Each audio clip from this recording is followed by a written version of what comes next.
आर्य समाज की बुराई से लड़ाई है, आर्य समाज चाहता देश की भलाई है। सभी दोस्तों को ऋषिपाल आर्य की नमस्कार। दोस्तों, आज हम पहुंचे बुवाना। आज यहाँ पर हमारे मित्र भी हैं, साथी भी हैं, बहुत पुराने, देवेंद्र आर्य जी। आज वो शुगर मिल से रिटायरमेंट हुई है, उसकी खुशी में यहाँ काफ़ी आर्य समाज के वक्ता जुड़े हुए हैं हमारे साथ। वो आए हैं और थोड़ी ही इन्होंने कहा आकर रामपाल आया कि बैठ लो, कभी मारी भी ले लिया करो। तो आज इनसे भी मिलने का, बात करने का मौका लग गया। आइए आपको इनसे भी रूबरू करा दूं। जी सारा को नमस्कार जी। नमस्ते जी, नमस्ते। टोरादुन के सभी दर्शकों का नमस्ते।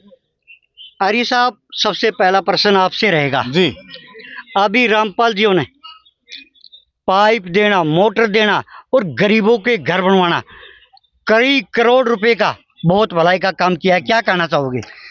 ये बहुत अच्छी बात है कि भाई समाज की भलाई में कुछ अपना योगदान देना, ये अच्छी बात है।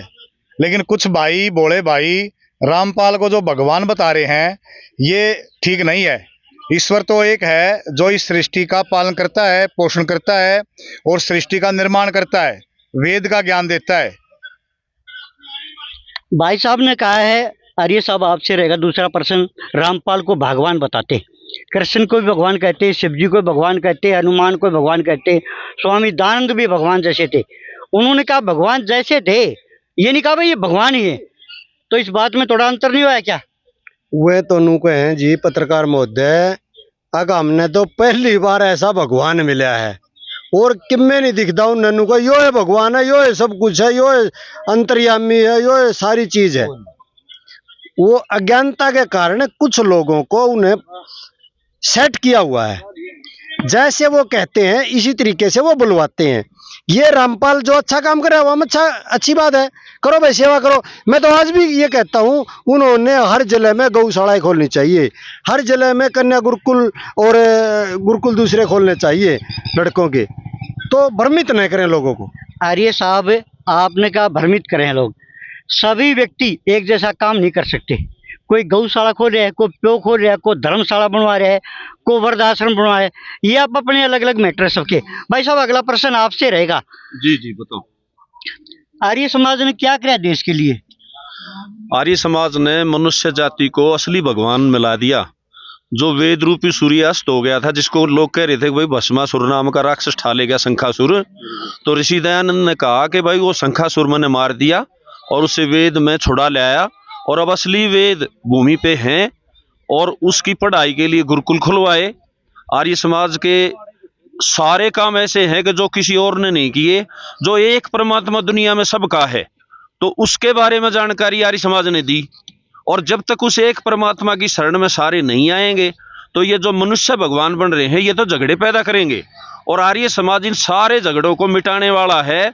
और रामपाल हमारा कोई शत्रु नहीं, केवल रामपाल इसलिए शत्रु है कि भाई वो मानव जाति में लकीर खींचने का काम कर रहे हैं। भाई रामपाल न्यारा भगवान, मोहम्मद न्यारा भगवान, ईसा मसीह न्यारा भगवान। तो मनुष्य भगवान नहीं होते। परमात्मा का एक गुण है अजन्मा, कि परमात्मा जन्म नहीं लेता, बल्कि परमात्मा जन्म देता है सृष्टि को और हम सब मनुष्यों को, प्राणी मात्र को। तो वो अजन्मा है परमात्मा। तो आर्य समाज ने सारी वो बातें बताई जो और किसी के पास थी नहीं, क्योंकि वो वेद के पास थी।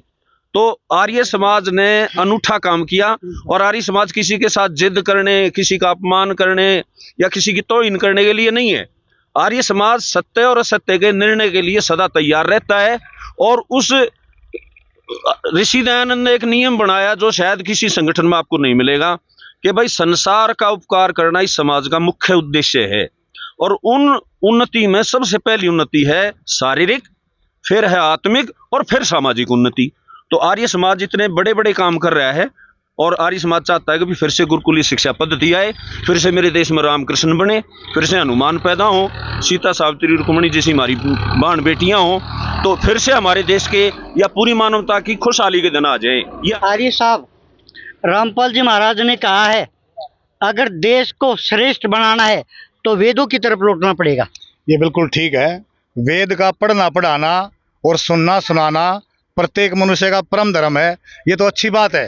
लेकिन वेद को पढ़ने के लिए, जानने के लिए गुरुकुलीय शिक्षा पद्धति का होना अति आवश्यक है। आर्य समाज आज भी हजारों गुरुकुलों का संचालन करता है। आज भी जो डीएवी संस्थाएं हैं, इतनी बड़ी संस्थाएं हैं, शिक्षा के क्षेत्र में सबसे अनोखा काम आर्य समाजियों का है। सीता भी पट्टारमैया ने जब इतिहास लिखा आज़ादी का, तो जब वो गए जेलों में महात्मा गांधी के साथ, तो वहाँ लोगों के हाथ में सत्याग्रह प्रकाश मिला, वहाँ लोग यज्ञ करते हुए मिले। तो देश की आज़ादी में भी 95% आर्य समाज का सहयोग है। और आर्यवर्त तो भाइयों सारा देश से था, जो इसमें पैदा हो गया वो सारे आर्य हैं। लेकिन कोई आर्यों से निकल गए ईसाई बन गए, मुसलमान बन गए, कुछ भैया अपने आप को हिंदू कहने लग गए, कुछ ये, लेकिन हम सब आर्यवर्त के देन है। आर्यवर्त इस देश का नाम था, यहाँ जो पैदा हो गया सब आर्य है वे। नमस्कार जी, धन्यवाद आपका। नहीं, आर्यन ठीक नहीं, शुद्ध नहीं। आर्य ने शुद्ध शब्द नहीं है, शुद्ध शब्द तो आर्य है।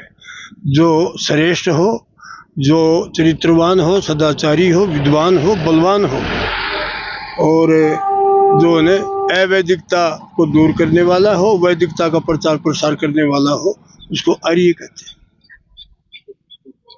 अभी देख रहे थे भाई, रिटायर होके आ रहा है देवेंद्र आर्य।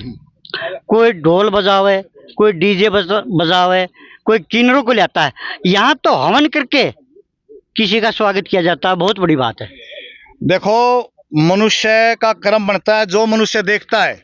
जो जी आपने पूछा, कोई डीजे बजाता है, कोई कुछ करता है, कोई कुछ करता है, लेकिन देवेंद्र आर्य ने हवन करवाया। समाज में व्यक्ति जो देखता है, समाज में जो व्यक्ति सुनता है, वैसे उसके विचार बनते हैं, वैसा वो कर्म करता है। आज हम जो ये गन कल्चर के गाने अपने बच्चों को सुना रहे हैं, जो ये अश्लील गाने सुना रहे हैं, वैसा ही हमारा समाज होता जा रहा है। मैं देवेंद्र आर्य की बहुत बड़ाई करूंगा कि भाई हवन करके समाज में जो सामाजिक बुराइयां हैं उनका खंडन करके उन्होंने अपना ये विदाई समारोह रखा है। ये धन्यवाद के पात्र है। हाँ, मेरा नाम यशवीर है, आचार्य यशवीर के नाम से मुझे जानते हैं लोग। कहाँ से हो? मेरा गांव बोर है और मेरे गुरुजी आचार्य बलदेव जी गुरुकुल कालवा, और मेरा काम वेद का प्रचार। एक प्रश्न और करूंगा ये सब आपसे जी। हमारे बीच में नहीं रहे, हमें भी बहुत रोना आता है। स्वामी इंद्रवेश किसानों के बहुत हितैषी, उन्होंने बोट क्लब पर हड़ताल करी थी और काफी 15-20 किलो उनका वजन घट गया था। क्या कहना चाहोगे इनके बारे में? स्वामी इंद्रवेश जी ने तो पूरा जीवन अपना आर्य समाज की भलाई में लगा दिया, और उनके स्वास्थ्य खराब होने का भी मुख्य कारण यही था कि लंबे काल तक वो भूख हड़ताल पर रहे।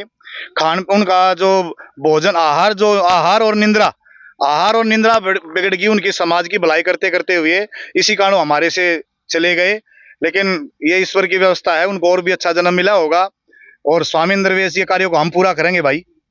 बहुत बहुत धन्यवाद है। रामपाल जी महाराज ने बहुत से और भी कार्य किए, जैसे गरीबों की मदद करना, गरीबों के बच्चों को पढ़ाना। क्या ये कार्य ठीक है? बिल्कुल ठीक है, करना चाहिए अच्छा काम। समाज का अच्छा काम जो करे उसका हम धन्यवाद करते हैं। मैं इसलिए पूछ रहा हूँ आर्य साहब आपसे, कई कहते हैं कि आर्य समाज जी जो है ना, वो रामपाल के कामों से नफरत करते हैं, इसलिए मैं आपसे पूछ रहा हूँ। ऐसा है आर्य जी, हम तो गलत को गलत और ठीक को ठीक कहते हैं।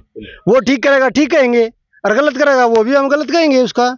ये नहीं है कि भाई हम अंधे भगत, हाँ अगर भाई की अंधी आंख मीच कर वो कि मैंने कह जाएगा हाँ वो बढ़िया काम करे।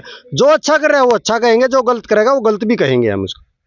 एसडीएम साहब, रामपाल महाराज ने एक बहुत बढ़िया काम कराया है, गरीब कन्याओं की शादी करवाना और बगैर दहेज करना। क्या ये कार्य ठीक है? केवल रामपाल ने ही बगैर दहेज की शादी नहीं करवाई, और केवल रामपाल ही ऐसा नहीं करते, उस पर गांठा क्यों जोड़ रखा है? जो वेदानुकूल नहीं चलता, जो वेदों की बात नहीं मानता, जिसका आचरण वेदानुकूल ना हो, उसको इतना हाईलाइट करना भी पाप है। ऐसे व्यक्ति को जिसने वेद के मुताबिक जो चल रहे कार्यक्रमों के उल्ट कार्य करना, वो तो यहाँ तक भी कहता है, हमारी जो परंपरा चल रही है कि आप जो है फेरे भी ना लिया करो, ये विवाह संस्कार ना कराया करो, और करना भी पड़ जाए तो मेरा फोटो साथ लेके करवाओ।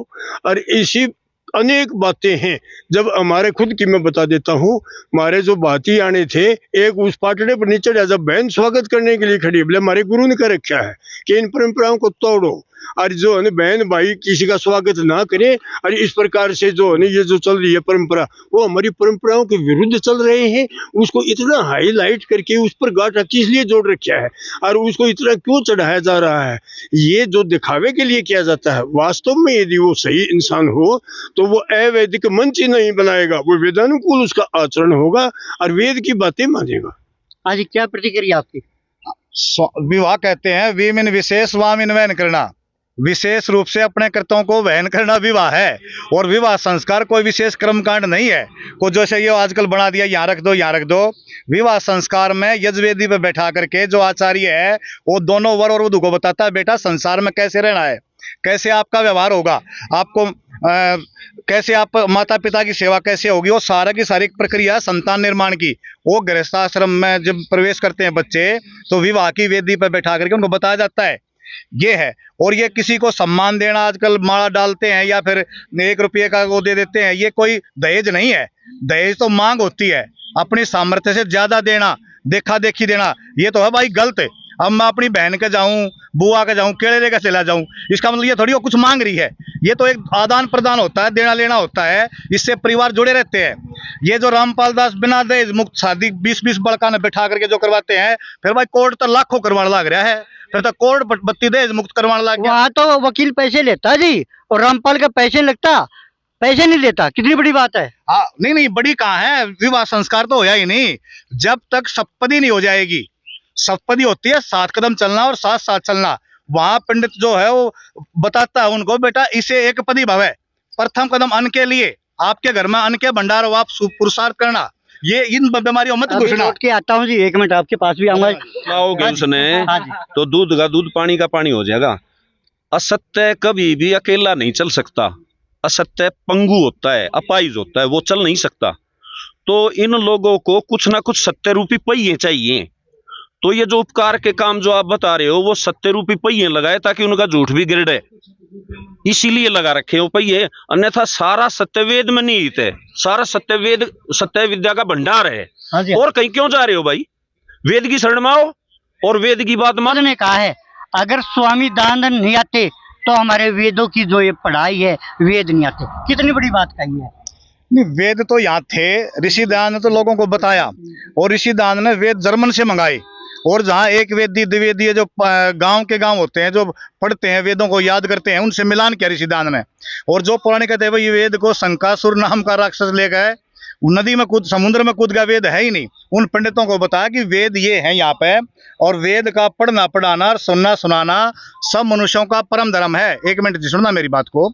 8 मार्च को आर्य समाज बोर में रामपाल महाराज के यदि कोई शिष्य हो, वो कहते हैं कि भाई इसमें ये वेद में ये लिखा है, वेद में वो लिखा है, भाई वो सिद्ध करें तो 8 मार्च को शास्त्रार्थ के लिए नांदल भवन परिसर में हमारा आर्य समाज है, भाई वो सादर आमंत्रित है, बैठ कर चर्चा कर लें प्रेम से। प्रेम से।